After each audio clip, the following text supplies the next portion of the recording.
한국에 많은 탈북민들이 와서 살고 있습니다마는 노원구의 선발로에 있는 탈북민이 세운 은혜교회라는 데가 있는데, 어제 우리 용천노회에서 탈북민들을 위로하고 격려하는 그런 자리를 가졌습니다.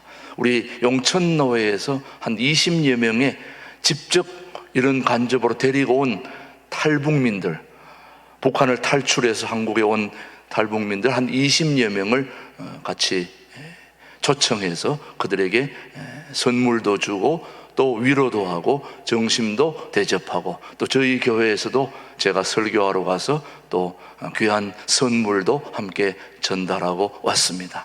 그 북한에서 넘어온 우리 동포들에게 무슨 말씀을 전할까 하다가 어제 제가 말씀을 5분 설교를 했습니다. 그동안 아마 다른 분들이 설교를 꽤 열심히 많이 했나 봐요, 길게. 근데 제가 5분 딱 하고 나니까 차원이 다르구나.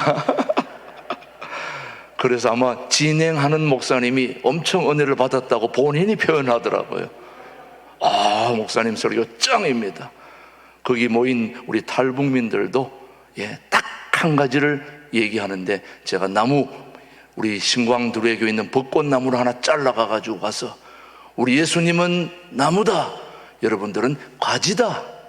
가지가 떨어져 나가면 열매, 꽃 하나도 못 피운다. 북한에서 오느라고 고생했는데 잘하고 못하고를 떠나서 예수님에게 꼭 붙어 있으면 여러분의 인생은 끝난다. 그거 한 가지 얘기했더니, 이야, 역시 뭐 박수를 전하는 건 아닌데 사실은 알고 보면 모든 목회자들의 설교가 다 차원이 다른 설교들이죠. 왜냐? 차원이 다른 하나님의 말씀을 전하기 때문이죠. 그런데 그럼에도 불구하고 우리는 차원이 다른 설교를 들으면서도 감동이 없지 않습니까, 여러분? 오늘 한번 간단하게 한번 연습을 해보겠습니다. 제가 한번 딱 하면은 우와, 이거 한번 해보겠습니다. 설교를 들을 때 여러분이 그런 반응이 있어야 또 설교자도 힘이 나고 또 여러분도 도움이 됩니다. 자, 한번 해보겠습니다. 자, 한번 해보세요. 그렇게 으아가 아닙니다. 으아, 얼굴이 확 비자. 다시 한번 그런 반응을 보이시면 어디 가서든지 여러분은 환영받는 삶을 살 수 있습니다. 사랑하는 교회 여러분, 4차원과 3차원은 차원이 다릅니다. 4차원과 3차원은 차원이 다릅니다. 왜냐? 4차원은 나무와 같다면 3차원은 열매라고 할 수 있습니다. 4차원이 나무로 한다면 3차원은 열매라고 할 수 있습니다. 지난주에 우리 교우들 신방을 갔더니 우리 교우 한 분이 저한테 대접할 건 없고 이거 드린다면서 황금향, 레드향, 그 귤보다 더 큰 거 있잖아요. 그걸 몇 개 주는데, 뭐 보통 그런 맛이려니 하고 차 안에서 하나 까먹어 봤더니 차원이 다른 맛이더라고요. 얼마나 맛있는지. 그냥 몇 개 더 주지, 그냥 딱 3개만 받아왔는데 금방 다 먹고 말았습니다. 너무너무 맛있더라고. 여러분, 황금향, 이 황금향 나무는 아무리 자기가 다른 무릇은 썰을 쓰더라도 황금향 나무에서 사과나 배가 열릴 수는 없습니다. 황금향 나무는 오직 황금향 열리면만 맺을 수밖에 없지요. 거기서 다른 감이나 사과나 배가 열릴 수 없는 거지요. 그 나무가 그 열매를 결정하는 것입니다. 그 나무가 그 열매를 결정하는데, 나무가 작으면 작게 열매를 맺을 것이고 크면 큰 만큼 많은 열매를 맺게 되는 거죠. 그렇습니다, 여러분. 4차원의 나무에 따라 3차원의 열매가 결정되는 것입니다. 이처럼 4차원의 영성에 따라서 우리 3차원의 인생이 결정된다는 말씀이죠, 여러분. 좀 더 쉽게 말씀드리면, 차원이 다른 하늘에 계신 우리보다 차원이 다른 하늘에 계신 하나님이 3차원에 있는 우리 인생에 개입하는 순간부터 우리 인생은 달라지는 것입니다. 이미 달라졌고요. 저와 여러분이 살고 있는 이 3차원의 세상을 완전히 다르게 할 수 있는 비결은 차원이 다른 곳에 있는 분이 와서 도움을 줘야 되는 것입니다. 우리끼리 하는 것은 도토리 기적입니다. 거기서 거기입니다. 여기서 여기입니다. 완전히 다른 삶을 살 수 있는 비결은 차원이 다른 곳에 계신 하나님이 오셔서 우리의 삶을 교통정리해 줘야 된다는 말씀이죠. 한마디로 말하면 4차원대로 3차원의 인생이, 세상이 결정된다는 말씀입니다. 그래서 우리 인생을 위해서는 우리 모두가 4차원의 영성을 키워야 되고 4차원의 영성을 위해서 우리가 기도해야 되는 것입니다. 오늘 본문 말씀은 말합니다. 시편 1편 1절 말씀입니다. 시작. 복이 있는 사람은 악인들의 꾀를 따르지 아니하며 죄인들의 길에 서지 아니하며 오만한 자들의 자리에 앉지 아니하고. 자, 여러분, 우리의 관심사는 어떻게 해야 복 있는 사람이 될 수 있을까요? 저는 우리 신광들에게 모든 교우들이 복 있는 사람들이 되기를 주님의 이름으로 축복합니다. 그렇다면 어떻게 해야 우리가 복 있는 사람이 될 수 있을까? 오늘 우리 모두에게 한 가지 기억해야 될 것은, 복 있는 사람이 되기 위해서는 한마디로 말하면 4차원의 영성에 올인해야 됩니다. 올인. 거기에 목숨을 걸어야 된다 이 말이죠. 우리의 3차원의 인생을 멋지게 이끌어 가실 그런 하나님께 모든 걸 투자하면, 여러분이 왜 투자 좋아하십니까? 투자하면 그만큼 뭐가 나오니까. 그래서 어디에 투자해야 좋은 것이 나올까? 몇 배 나올까? 몇십 배 나올까? 눈을 켜고 찾아다니지 않습니까? 사랑하는 교우 여러분, 이 세상의 모든 것에 투자하는 사람은 하늘의 상급하고는 차원이 다른 것입니다. 우리는 차원이 다른 하나님께 투자해야 인생의 모든 수익과 열매가 풍성하게 된다는 말씀을 하고 있는 것입니다. 그래서 4차원의 영성에 올인하고 충만하면 우리는 복 있는 인생을 살 수 있는 거죠, 여러분. 그러면 시편 1편에 복 있는 사람이 되지 못하도록 하는 치명적인 장애물들이 있는데, 오늘 시편 1편에게는 이렇게 얘기합니다. 복 있는 사람은 악인들의 꾀를 따르지 아니하며 죄인들에게 서지 아니하며 오만한 자리에 앉아. 한마디로 저와 여러분들이 복 있는 인생을 사는데 치명적인 장애물이 3가지가 있다는 거예요. 그게 뭐냐? 바로 악인의 꾀, 죄인의 길, 오만한 자의 자리. 악인의 꾀, 죄인의 길, 오만한 자의 자리가 바로 우리를 복된 인생으로 살지 못하도록 하는데 장애물입니다. 그렇다면 4차원의 복 있는 사람이 되기 위해서는 이 3가지에 같이 가지 아니하고 근접하지 말아야 되는 거죠. 한마디로 말하면 악한 사람과 함께하지 말아야 된다는 것입니다. 4차원의 영성을 개발하는 최고의 비결은 하나님의 사람들과 함께하는 것입니다. 자, 한번 보십시오, 여러분. 하나님의 사람들이 누구입니까?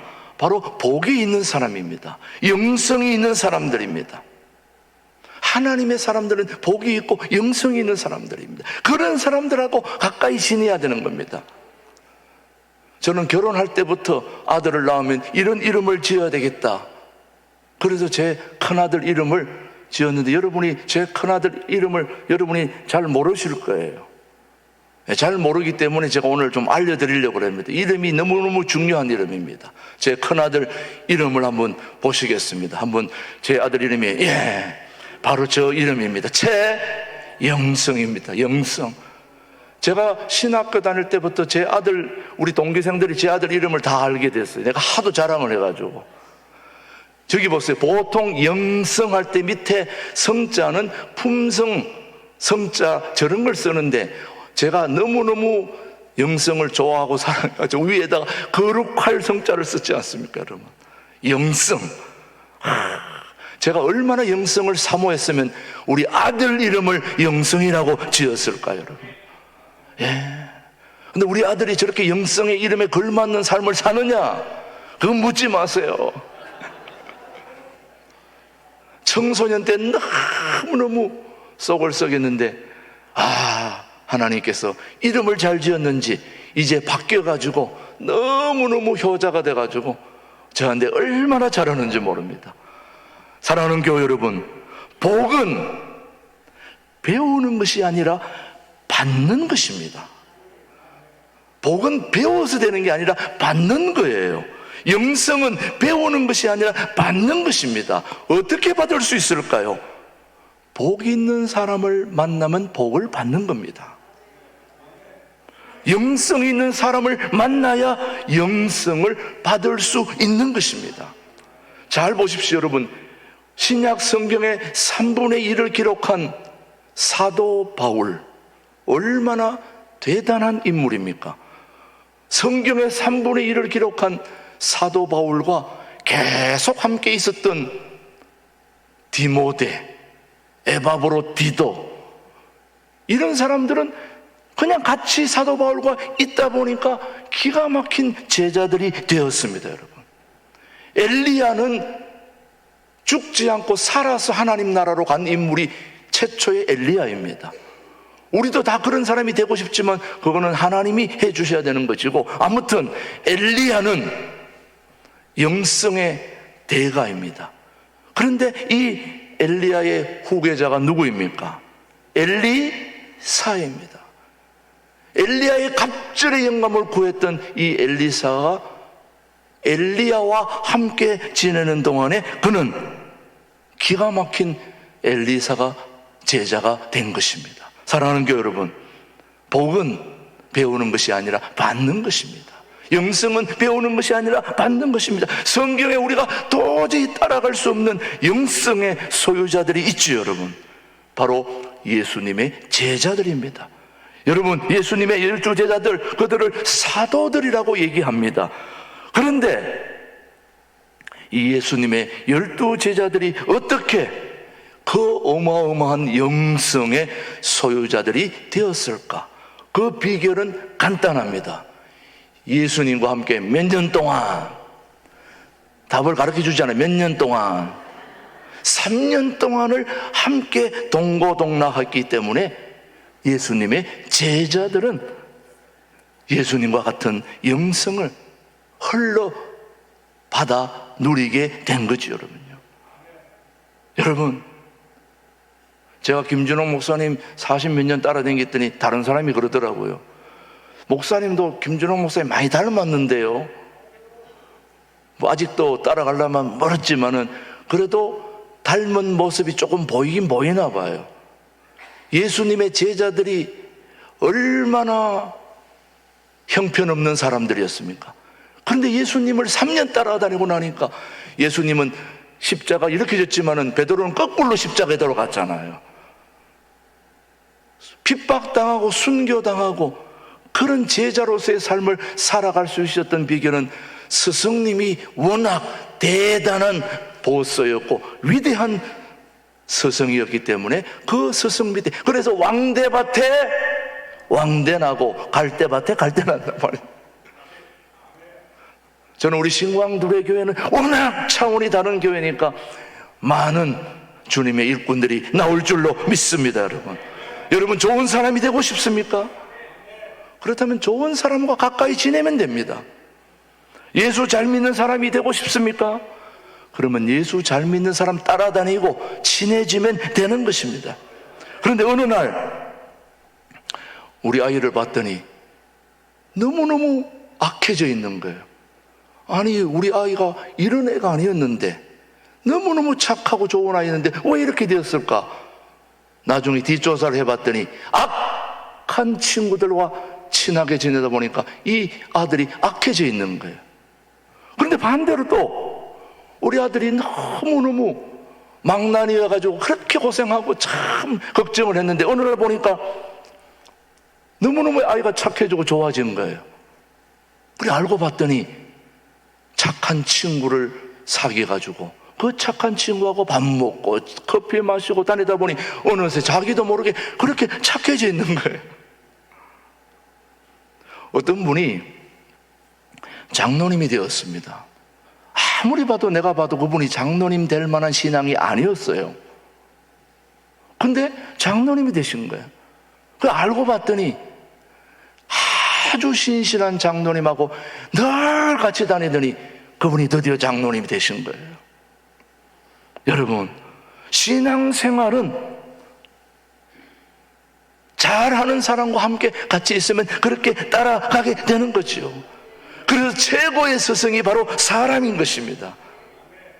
미련한 사람, 지혜로운 사람은 간단해요. 미련한 사람은 어떤 사람이냐? 언제나 복 없는 사람하고 친하고 가까이 있는 사람이 미련한 사람이에요.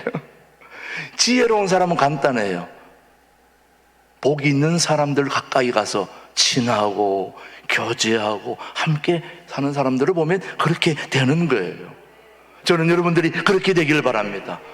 그러기에 우리는 복 있는 사람이 되면 다른 사람이 여러분과 친해지고 싶어하고 가까이 하고 싶어하고 그렇게 되는 거죠. 여러분, 저는 우리 신광두루의 교회인들이 어디를 가든지 많은 사람들이 여러분과 함께 하고 싶어하고 여러분과 같이 살고 싶어하고 여러분과 함께 교제하고 싶어하고 여러분과 함께 멋진 인생을 살고 싶어하는 그런 존재들이 되기를, 복 있는 사람들이 되기를 주님의 이름으로 축복합니다. 축복합니다. 그래서 복 있는 사람은 4차원이요 복 있는 인생은 3차원인 것입니다. 여러분, 시편 1편 오늘 3절 말씀을 한번 보십시오. 오늘 핵심입니다. 시작. 그는 시냇가에 심은 나무가 철을 따라 열매를 맺으며 그 잎사귀가 마르지 아니함 같으니 그가 하는 모든 일에, 다시 한번 보십시다. 시작. 그는 시냇가에 심은 나무가 천은 따라 열매를 맺으며 그 잎사귀가 마르지 아니함 같으니 그가 하는 모든 일이 다 형통하리로다. 형통할 수 있는 비결은 바로 어디에 심은 나무? 시냇가에 심은 나무. 오늘 이 말씀은 바로 4차원의 영성을 나무 영성으로 더 발전시켜 가는 데 대한 말씀입니다. 영성의 나무가 되는데 결정적인 역할을 하는 것이 바로 물은 물인데 어디 있는 물? 시냇물입니다. 자, 다시 묻습니다. 여러분에게 영성의 나무가 되는 결정적인 역할을 하는 것이 무슨 물이라고요? 시냇물입니다. 그래서 오늘 제가 제목을 시냇가에 심은 나무처럼, 나무는 어디 심어져야 된다? 시냇가에 심어져야 돼요. 왜 거기 심어야 됩니까? 뭐가 있기 때문에? 시냇물이 있기 때문에. 시냇물이 있는 곳에 심겨져야 큰 나무가 될 수 있는 거지, 여러분요. 그래서 나무는 시냇가에 심어야 됩니다. 거기는 늘 물이 흐르기 때문이죠. 우리의 영성을 키우기 위해서는 절대적으로 필요한 것이 바로 시냇물입니다. 시냇물. 그러면 도대체 시냇물이 무엇을 의미하는지 오늘 시편 1편 2절 한번 보겠습니다. 시작. 오직 여호와의 율법을 즐거워하여 그의 율법을 주야로 묵상하는도다.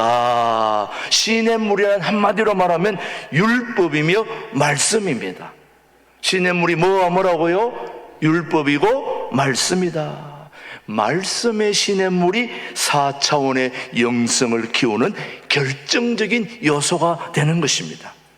이 말씀의 시냇물이 풍성해야, 넉넉해야 우리는 많은 사람을 행복하게 해줄 수 있는 것입니다. 저는 여러분들이 말씀의 시냇물이 풍성하게 되기를 바랍니다. 그래야 다른 사람들에게 우리가 가지고 있는 물을 나누어 줄 수 있는 겁니다. 이스라엘에 갔다 오신 분들은 알겠지만, 성지순례를 해보신 분들은 알겠지만, 이스라엘의 가장 물이 많은 지역이 하나 있습니다. 어딜까요? 가이사라 빌립보라고 하는 지방에는 물이 많이 흐르는 지방입니다. 그 왜 물이 많느냐? 바로 요단강의 바른지가 바로 가이사라 빌립보입니다. 그래서 그는 뭘 물이 많이 흐르고 많이 있는 곳이 바로 가이사라 빌립보입니다. 그 물이 많기 때문에 거기는 뭐가 많을까요? 나무가 많습니다. 물이 많으니까. 그 물이 많은 곳에는 언제나 나무가 쫙 올라가 있습니다. 큰 나무들이, 하늘을 찌른 나무들이, 다른 데는 사막에는 없는데 거기에만 유일하게 나무들이 많이 있는 것입니다. 왜? 뭐가 흐르기 때문에? 시냇물이 흐르기 때문에. 물이 있어야 나무들이 있는 겁니다. 물은 나무를 키우는 결정적인 요소이기 때문입니다. 그렇다면 영성도 마찬가지가 아닐까요? 우리가 풍성한 영성, 나무 영성으로 키우기 위해서는 뭐가 필요할까요? 시냇물이 필요한 겁니다. 시냇물, 하나님의 말씀이 필요한 겁니다. 하나님의 말씀. 그래서 말씀을 떠나서는 믿음의 나무가 될 수 없는 것입니다. 사랑하는 교회 여러분, 영성의 거목이 되신 분들은 하나같이 말씀을 따라 사신 분들입니다. 여러분, 고아들을 많이 키우면서 5만 번의 기도 응답을 받았다는 저지 물러 같은 분은 대단한 영성의 사람들입니다. 그런데 이분도 언제 이렇게 됐느냐? 매일 하나님의 말씀을 읽고 묵상하라는 그 말씀에 순종을 했을 때 그는 믿음의 거목이 되어가지고 많은 고아들의 그 어려움을 극복하고 고아들의 아버지로서의 삶을 누렸던 분이 바로 조지 물러였습니다. 한마디로 말하면 4차원의 영성을 성장시키기 위해서는 말씀의 시냇가에 우리 자신을 심어야 되는 것입니다. 저는 우리 교우들이 말씀의 시냇가에 여러분의 삶을 심을 수 있게 되기를 축복합니다. 우리 모두 다 알고 있는 목사님 중에 한 분이 바로 무디 목사님입니다. 엄청난 영적 영향력을 드러냈던 무디 목사님이 거듭난 후에, 다시 말하면 오늘 저와 여러분처럼 이렇게 신앙생활을 잘하고 있음에도 불구하고 하나님의 뜻대로 살 것을 다짐하고 결심했음에도 불구하고 날마다 넘어지고 비틀거리고 주저앉고 그런 삶에 빠지다 보니까 늘 고민에 빠져가지고 내가 왜 이렇게 되는가, 그런 고민을 하던 차에 그에게 어느 날 우리가 너무 잘 아는 말씀, 그 말씀에 딱 부딪힌 거예요. 로마서 10장 17절의 말씀 한번 보십시오. 시작. 그러므로 믿음은 들음에서 나며 들음은 그리스도의 말씀으로 말미암았느니라. 이 말씀을 무디 목사님이 읽고 묵상하고 말씀을 선포했는데, 여러분, 이 말씀을 보시면 믿음은 들음에서 나며 들음은 그리스도의 뭘로요? 말씀으로 말미암습니다. 우리가 말씀으로 새로워지는 것이지 그 어떤 것으로도 새로워질 수 없다는 걸 우리에게 이 무디 목사님은 가르쳐주고 있는데, 이 목사님이 날마다 이 말씀을 묵상하고 선포하고 가르치고 그렇게 하면서 그는 세계 방방곡곡을 다니면서 복음을 전하는 위대한 믿음의 거목이 되었는데, 그분의 고백이 더 중요해요. 자, 그분의 고백을 한번 들어보십시오. 그는 이렇게 말했습니다. 성경은 하나님의 말씀은 내가 필요할 때 나의 침상이 되었고, 하나님의 말씀인 성경은 어두울 때 나의 등불이 되어서 내 인생을 밝혀주었고, 성경은 내가 약할 때에 나에게 연장이 되어줬다. 그리고 이 성경은 내가 하나님을 찬미할 때 악기가 되어 주었으며, 이 성경은 내가 무지할 때 나의 스승이 되었으며, 마지막이 중요합니다. 이 하나님의 말씀인 성경은 내가 인생을 살다가 헛발을 디딜 때 나의 반석이 되어 주셨다. 얼마나 멋진 고백입니까? 이게 바로 무디 목사님이 하나님의 말씀을 묵상하고 선포하고 가르칠 때에 하나님 앞에 드린 고백입니다. 저는 여러분들이 바로 이런 고백을 할 수 있게 되기를 바랍니다. 하나님의 말씀에 깊은 세계로 들어가서 여러분에게 악기가 되고 연장이 되고 여러분의 반석이 되고 스승이 되고 침상이 되어지는 기가 막힌 하나님의 말씀의 능력에 여러분의 뿌리를 내릴 수 있게 되기를 축복합니다. 복 있는 사람이 되기를 원합니다.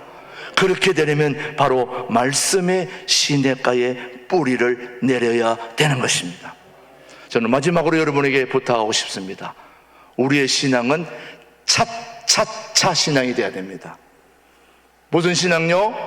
차차차.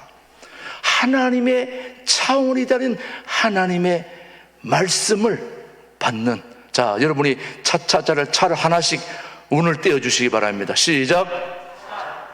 차원이 다른 우리 대한민국에서, 여러분, 우리나라는 차원이 다른 나라가 될 수밖에 없는 것이 하나님의 복을 받은 나라로서 세계 1등 국가로 지금 나아가고 있어요.